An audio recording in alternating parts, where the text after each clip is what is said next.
Okay. So this is in the belief in the structure of the Melchizedek priesthood, the Order of Melchizedek. This is a passion of mine to share because what I'm sharing comes from what I've learned from my father. And it's getting to mirror this now as this was my father's faith and what he taught. And I find it comes from this lineage of Melchizedek, and how it said that Melchizedek, he gave a blessing unto Abraham. And the blessing was that your seed will be as numerous as the stars, the enemies will be delivered into your hands. And Abraham believed. He believed in this righteousness, and it was said that it was considered righteous to have that faith. And this was a salvation of grace, this blessing being passed down, uh, not through sacrifices or not through work, but through faith alone. And this is a very important part in history because this priesthood is the second major priesthood that arrived upon earth. The first being the Setite priesthood. If we're familiar with the story of the descent of Adam, he comes and his firstborn Cain and Abel, they Cain kills Abel, and then Cain is exiled.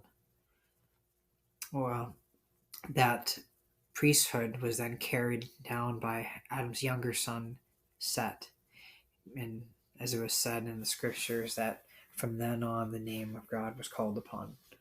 And this lineage of the Adamites was carried on through the line of Set. Now, the line of Set, through thousands of years, blended in with the Nodite culture, which became the Aryans, those who felt like they were the elders and the superiors. Many ancient Egyptian practices became mixed with this, and this is the knowledge of the serpent and magic and spell casting and the Aryan civilization, in which they spread throughout the entire world. This became a seafaring civilization. The remains of that culture we can see as the Brahmin class in India through the Indus Valley civilization. So, the next version of the priesthood that appeared was the Melchizedek priesthood, which happened in the land of Canaan, where the Amorites roamed, the Phoenician, the seafaring culture. And this area of Salem is where it originates from, which later becomes known as Jerusalem. Jebu was an owner, and Salem was the name that was given by Melchizedek, where Melchizedek arrives on the scene as a priest and a king. King, we get the name Melech, and Zedek as righteousness, a king of righteousness, and a priest because he's worshiping the same Father, the same God, El Elyon, which is the Most High, that the same God Abraham worships, coming from Ur of the Chaldeans. And they connect on this level. So Abraham he receives the blessing, and this is passed down through his lineage. And there is a diversion in the time of Moses, when Moses comes out of Egypt, and a new priesthood forms after the Melchizedek, where the deciding figure between Melchizedek and the Levitical priesthood that Moses established was in the Melchizedek priesthood, in this order, that salvation was attained through faith alone, that faith was the only requirement. In the Levitical priesthood, it was through works and sacrifice, that God needed an atonement for the sins of mankind. this is a work that really stems from Egypt. And if those practices of the atonement and the sacrifice and even the communion have ancient Egyptian origins, but is clearly distinct from the Melchizedek priesthood, where all brothers and sisters, everyone through faith, forgiveness and redemption, faith is the only thing that is required. And so when Jesus arrives on the scene, he's not teaching from the priesthood of the Levites. He's teaching from an ancient order that was through faith alone, the one who has trust in doing the Father's will, the creator of all. Being able to discern this brotherhood of the Melchizedek order from the Levitical priesthood, we find major differences in the doctrine. One is first simple faith in the Melchizedek order. And in the doctrine of the Levitical priesthood, which stems from Egypt, the concept of original sin came forth, and it's on that basis of the concept of original sin that the sacrifice system then unfolds. But without original sin, the sacrifice falls apart and the atonement doctrine falls apart, and it is no longer said that even Jesus would have died for my sins, but that he gave his life as an offering of love. To lay one's life down out of love, there is no greater act. And the authority that is being given or shown to mankind is that mankind, through doing the Father's will, has authority. And that authority comes from the authority one has to lay down their life in service for their brother and sister. This willingness to lay down one's life to serve one's brother and sister is to recognize that doing of the Father's will, which comes through faith. Through faith, I believe in that will. I believe in the Creator's will. And by serving one's brothers and sisters, we fulfill that will as peacemakers and peacekeepers. So this is what titles the Order of Melchizedek, is through faith. And this is what my father shared with me. And there are three beliefs that comprise this order. It is through faith, grace, and the good news. So those who entered the temple of the Holy Melchizedek order in Salem, they committed to memory these three beliefs. The first belief is that of faith. The faith that I believe in the will of the Father, the Creator of all. The belief in El Elyon, the Most High. The belief of a universal Father, one who creates all things. This is a higher power, a higher being that we acknowledge as what we call a Father.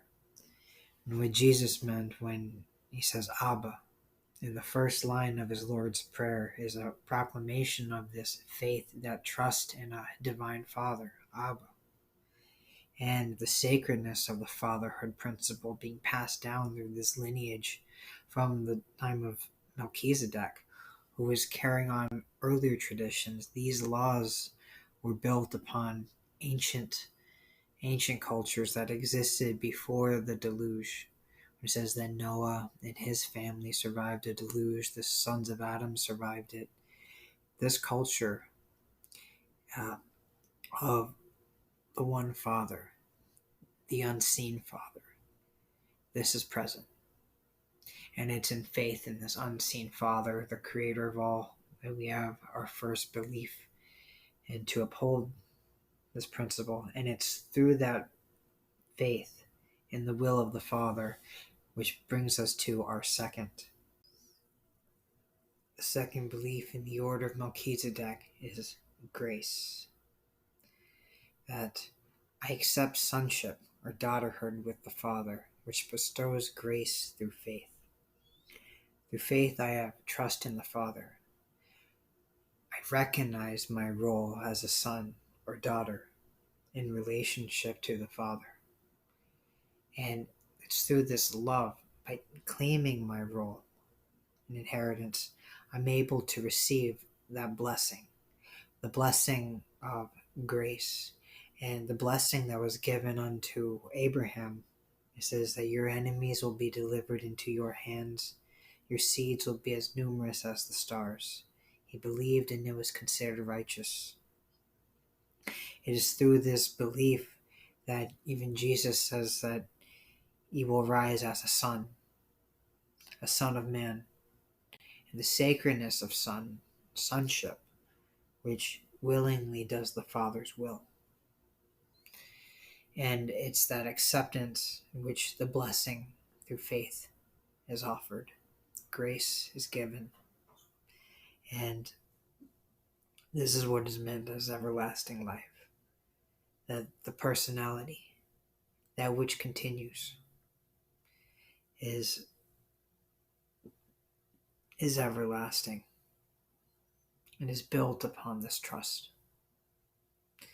So first there's faith in the Father, and the grace that comes through sonship and daughterhood, which is built upon faith. Third belief of the order of Melchizedek is of the good news, that I promise to communicate the good news of this covenant of salvation through faith, and the blessing that comes through faith in recognition of sonship and daughterhood. The good news that one is already saved, and the simplicity that transcends the works of sacrifice and the works of years of turmoil, that it's through upholding this good news that one leads to the 7 commandments of Melchizedek, and the promise to obey and to follow these commandments by aligning into the order. If the beliefs of faith, grace, and good news arise within you and you adhere to this and agree to it, then the 7 Melchizedek commandments are the original teachings that come from the pre-Diluvian times. And this was when there was the universal worship of the one unseen Father, the universal spirit that pervades all. And it's that faith, the trust to be led spiritward by the presence of the Spirit within. The commandments are such as faith, to have faith, to command faith. The faith is the only requirement for salvation. Through faith, you're committing to service for your brother and sister. It's also the service that comes from the willingness to lay one's life down for your brother and sister. The service that comes from to not serve any other than the will of the Father, to not put anything else before the will of the Father, to prioritize the will of the Father in service, which naturally bestows a freedom and authority, that authority that comes from laying one's life down to one's fellows. And in doing the Father's will, you arise as the utmost authority, because the power to lay one's life down for a brother or sister is the gift of grace that becomes actualized. The third Melchizedek commandment is honesty, to be honest, to be truthful, to not be a false witness, to not tell lies about others, to not have to spread gossip and ill will, to not shame your brothers and sisters, but to be honest of what you see, of what you hear, and what you taste, and what you feel. The fourth commandment is love.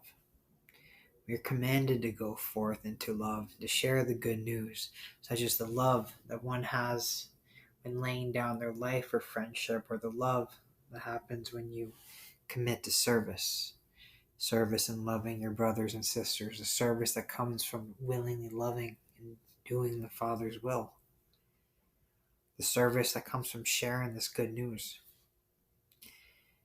To lay down your life for friendship, and friendship to walk with your brothers and sisters.